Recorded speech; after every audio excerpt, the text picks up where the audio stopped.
ఇక నాగర్ కర్నూలు జిల్లా కొల్లాపూర్ శ్రీ వాసవి కన్యకా పరమేశ్వరి ఆలయంలో అమ్మవారిని 1,5 కోట్ల రూపాయలతో అలంకరించారు.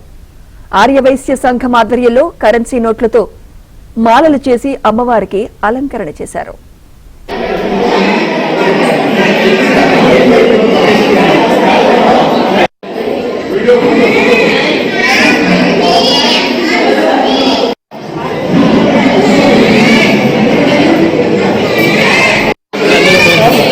అమ్మవారిని 1,5 కోట్ల రూపాయలతో అలంకరించారు.